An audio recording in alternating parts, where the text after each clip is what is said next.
The morning sunlight crept through the thin white curtains, spilling over a wooden table where 2 cups of tea waited, still steaming.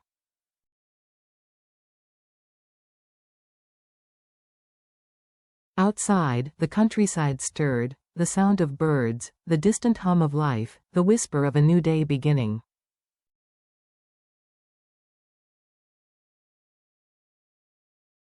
James leaned against the doorway, watching Diep as she tied her hair into a simple braid.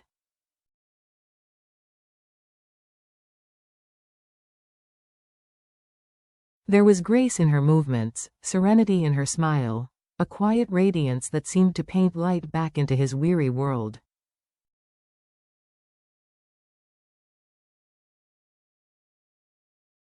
Months had passed since the storms of their past had finally calmed, the betrayals, the losses, the rebuilding.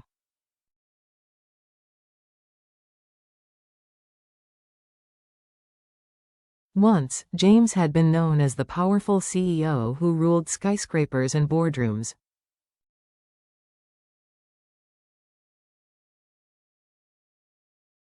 But power had a cost. Now, in this modest home tucked between hills and fields, he was just a man rediscovering what it meant to breathe freely.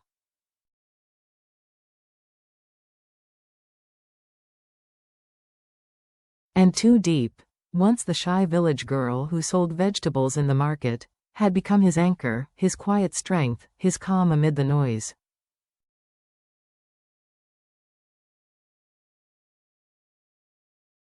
"Breakfast is ready," she called softly, her voice like the morning breeze. The table was humble: a bowl of soup, a loaf of fresh bread, 2 boiled eggs.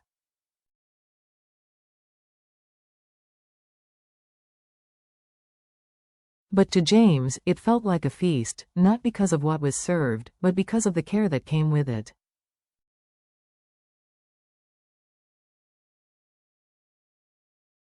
"You didn't have to wake up so early," he said, smiling. "I like the quiet mornings," she replied, "and I like seeing you start your day with a smile."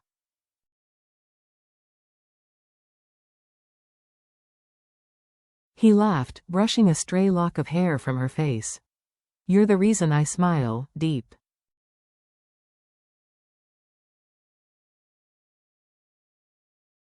Outside, their small garden shimmered with dew.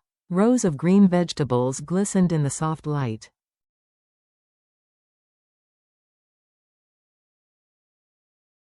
James had planted them himself, though clumsily at first. He used to handle contracts worth millions, but nurturing seeds, waiting, tending, hoping, that was an entirely different kind of challenge.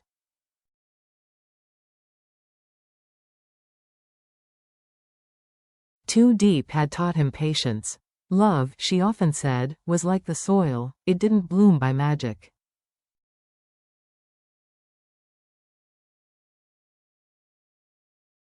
It required care, faith, and effort.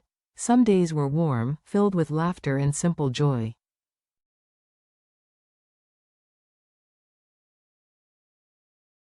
Others, fatigue and frustration would creep in. They argued over small things, unpaid bills, leaky roofs, the lingering habits of his old life.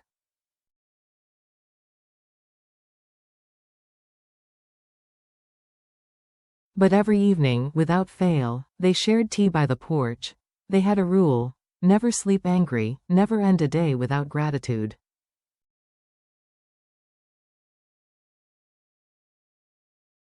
One quiet night, under a sky scattered with stars, Diep rested her head on his shoulder.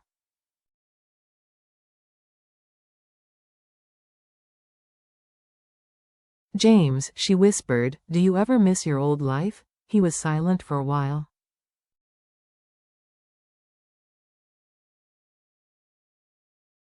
"Sometimes," he said softly, "but only a little. Because now I have something money could never buy: peace, and you."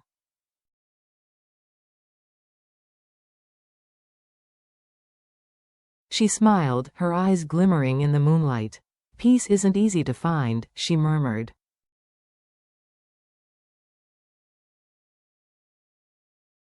"But I think we earned it," James nodded.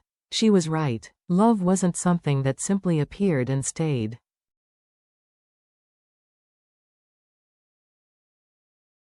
It was built, brick by brick, word by word, day after day. It was choosing each other, even when life felt heavy.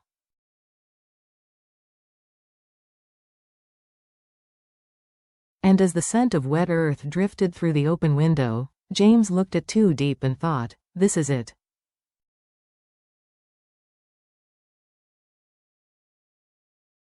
This is love, not a miracle, but a promise kept. Again and again, the following months flowed peacefully.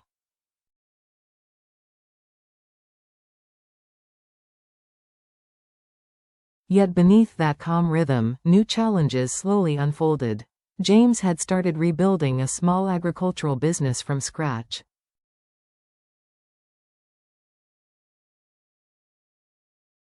Gone were the marble offices and boardroom glass towers. Now his office was a wooden desk in the corner of their living room, surrounded by papers, teacups, and the smell of soil.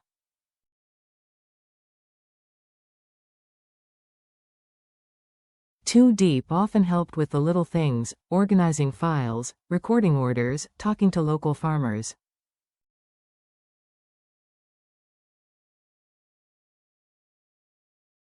She wasn't trained in business, but she was observant, practical, sincere. James, she said one afternoon, studying a stack of invoices, why don't we buy crops directly from the villagers instead of through suppliers? They'll earn more, and we'll get better produce.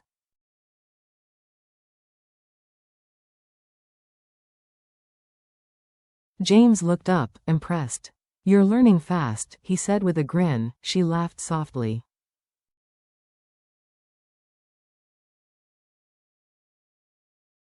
Maybe one day I'll be your business partner, not just your wife. Her words lingered long after she'd gone to feed the chickens.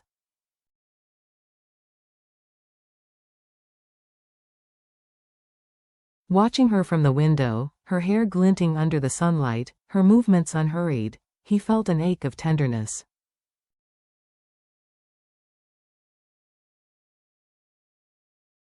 That was the kind of love that deepened with time, like roots anchoring unseen beneath the soil.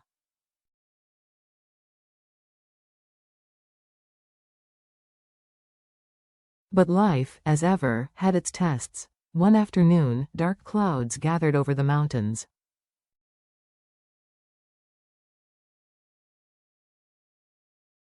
The rain came hard and fast, drowning the fields, flooding the warehouse they'd just built.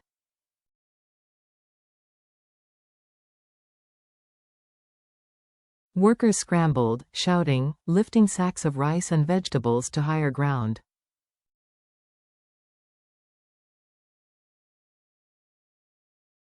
James's shirt was soaked, his hands caked with mud as he hauled crates through the torrent.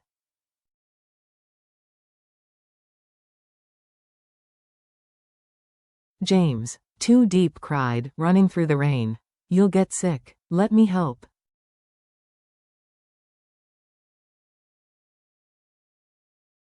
Stay inside, Diep, he shouted back, his voice barely carrying through the storm.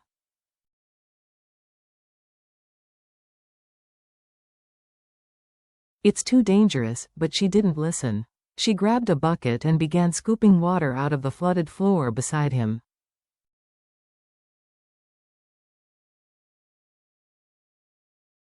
Lightning split the sky. The wind howled like a beast.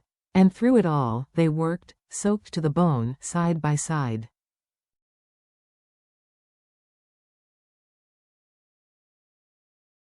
When the storm finally broke, silence returned, heavy and damp. The warehouse was a wreck.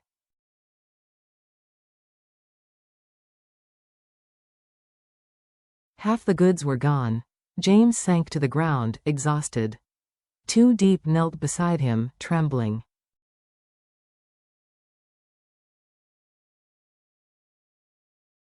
We lost so much, she whispered. I know, he said quietly. But we'll rebuild.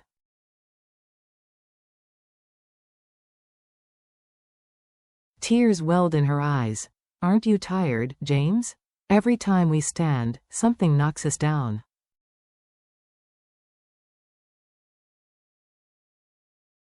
He took her hand, his thumb brushing her wet skin. Of course I'm tired, he said.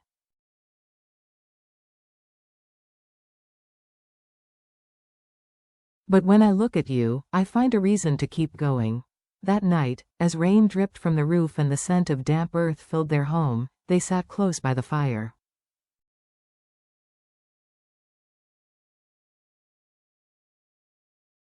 Words weren't needed. Silence spoke for them, of faith, of endurance, of love that refused to fade.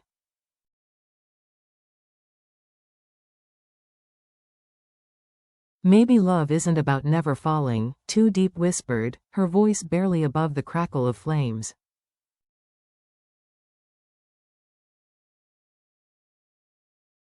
Maybe it's about getting up, together, every time. James smiled faintly, pressing a kiss to her forehead.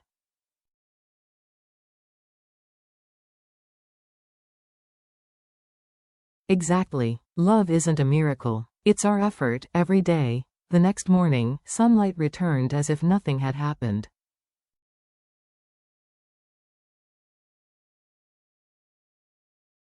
Dew shimmered on the grass. The air was fresh, forgiving. James stood in the doorway of the warehouse, surveying the ruin, broken boxes, soaked sacks, mud everywhere.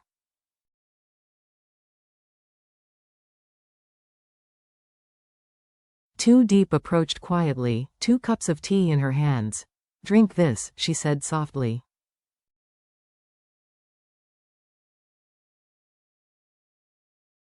It'll warm you. He took the cup, smiling faintly. I thought last night was the end, he murmured, but maybe it's just another beginning.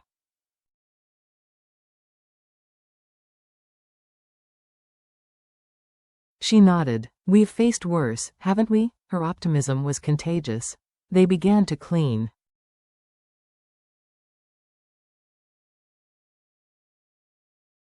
James shoveled mud while Diep laid out the salvageable goods under the sun to dry.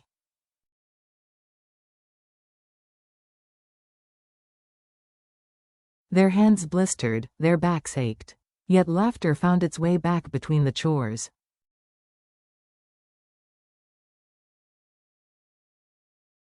Sometimes, the most beautiful sound wasn't music, it was the sound of 2 people working side by side, sharing both burden and hope.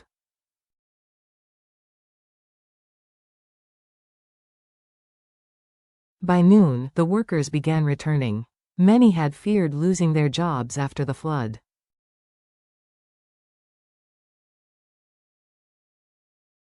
But when they saw James and Diep, muddy, sweating, uncomplaining, something inside them shifted.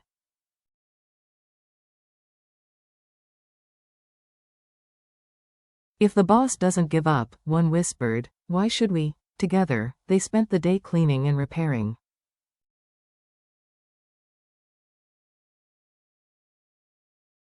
Diep cooked rice and soup for everyone, serving each bowl with gentle hands and a soft smile.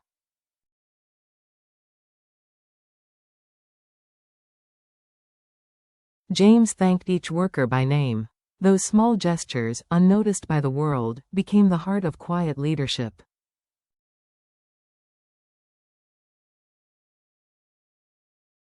By evening, the warehouse stood once again, not perfect, not new, but alive. Diep leaned against the doorway, her hair messy, her face tired but glowing.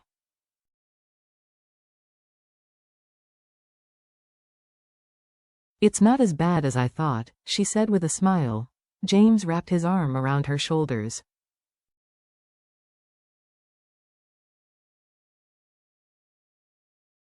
Because of you, he said. You never stop believing. She looked up, her eyes shining.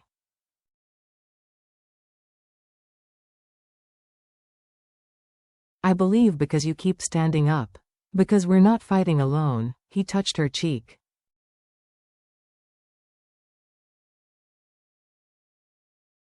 Before I met you, I thought love was magic, sudden, dazzling, like lightning. Now I know it's patience, it's work, it's us, right here, choosing each other even when everything falls apart.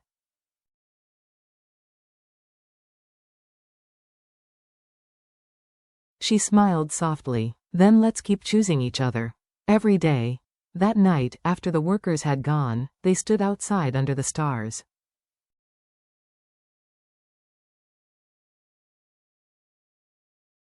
The storm had washed the sky clean. The moonlight shimmered over the damp earth. James pulled her close.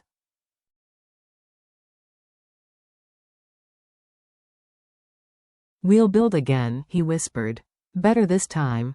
Diep looked up, her voice trembling with warmth.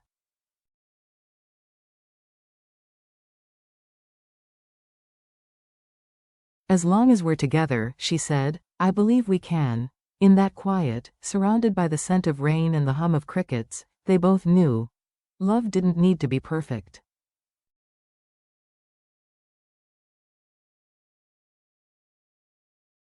It just needed to be real. Weeks passed.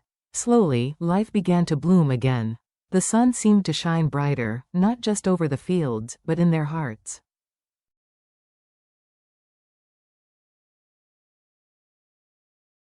The business recovered. New clients arrived. Workers smiled more easily.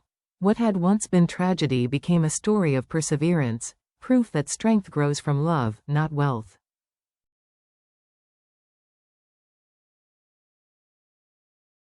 One morning, Diep stood by the garden watering her patch of jasmine. The air was fragrant and new.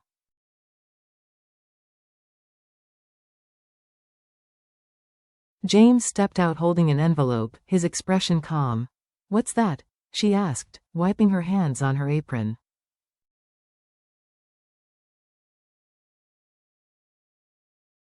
He handed it to her. "A contract from our new partner," he said. "They saw how we managed the crisis."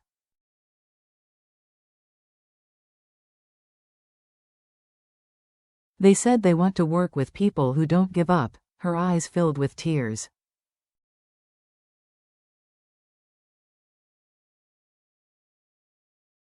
"After everything we went through, it feels unreal," he smiled. "It's not a miracle, Diep.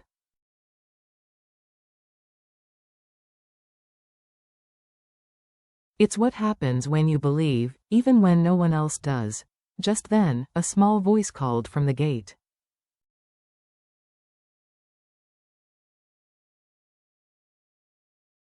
"Mom, Dad." It was Nye, their little girl, her laughter bright as the morning sun.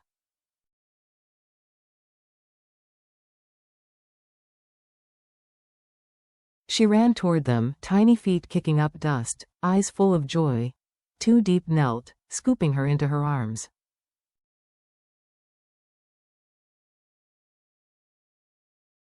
James wrapped them both in an embrace. "Welcome home, my little sunshine," he whispered.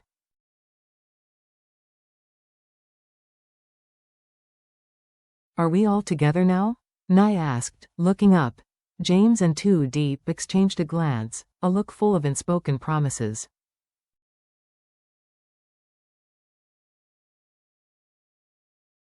"Yes," Diep said, her voice trembling. "From now on, always together." That afternoon, they sat under the old tamarind tree, sharing a meal and laughter.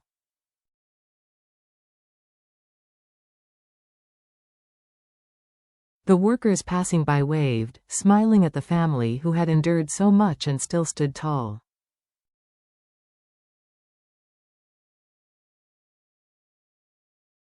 As the sun began to set, James watched Diep and Nye chase each other through the garden, their laughter echoing across the fields.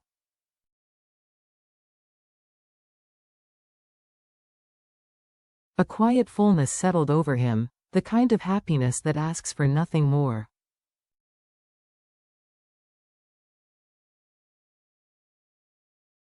He realized then that love wasn't about grand gestures or perfect days. It was about waking up and choosing, again and again, to try.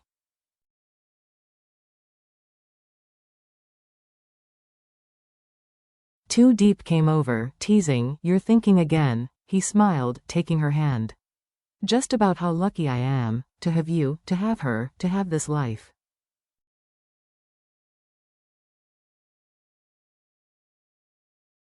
She leaned her head on his shoulder. "We built it together, James. Every laugh, every tear."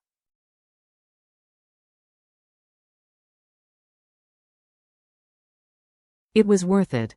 The horizon turned golden, the sky melting into dusk. The storm that once tore their lives apart now felt distant, a memory that had only made them stronger.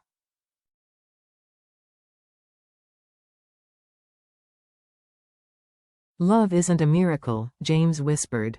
It's a choice we make every single day.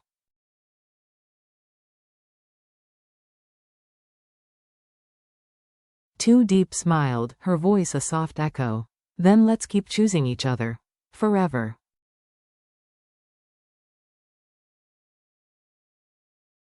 And so they stood there, hand in hand, heart to heart, facing the future not with fear, but with faith.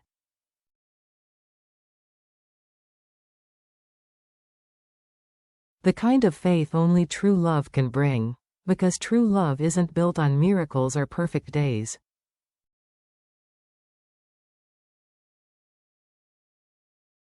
It's built on patience, trust, and daily effort. James and Diep showed that even through storms, love can survive, when two hearts decide, every single day, to stay and to fight together.